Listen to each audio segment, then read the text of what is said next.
जापानको बाटो चाहिँ जता पनि क्या गाउँ सहर जता होस् यति स्मुथ राम्रो बाटो छ कि होइन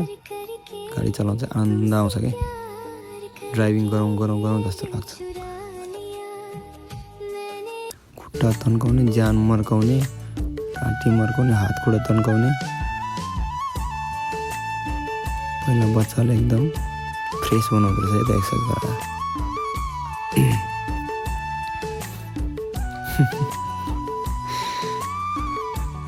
घोडा तन्काउँदाखेरि सबैजना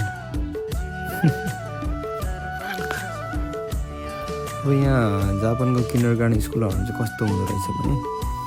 लगभग 5-6 वर्षसम्म चाहिँ उनीहरूले अब त्यस्तो लेखाउने घोकाउने रटाउने भन्दा पनि एकदमै व्यवहारिक कुराहरू सिकाउनु छ होइन अनि आत्मनिर्भर बनाउन सिकाउनु थियो आफ्नो जुत्ता आफै लाउने आफ्नो लुगा आफै लाउने आफ्नो क्लासरुम आफै सफा गर्ने होइन यस्तो एक्स्ट्रा एक्टिभिटिजहरू अब एक्सर्साइजहरू गराउने होइन अनि उत्पादन कसरी हुन्छ भनेर बेला बेलामा खेतबारीमा लाने अब उसको अब्जर्भेसन सकेपछि हामी एउटा चिकुरो भन्ने ठाउँमा एउटा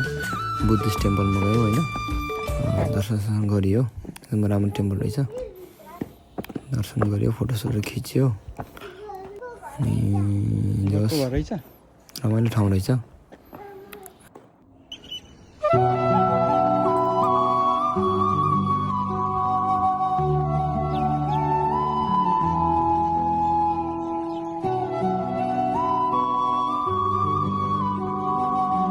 पछि चाहिँ हामी लाग्यौँ उता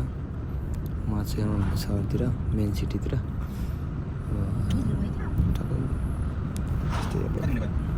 20-30 मिनट ड्राइभमा गयौँ एकछिन फ्रेस भनेर होइन बलिङ सलिङ खेल्ने यताउता भनेर साथीहरूसँगै मिलेर सल्लाह गरेर गयौँ मौसम चाहिँ सफा नै थियो होइन अब पानी अलिअलि पर्न जस्तो लागिरहेको थियो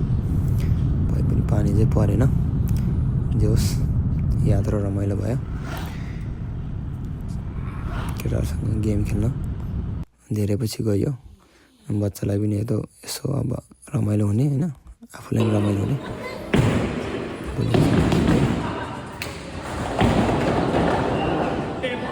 रमाइलो भयो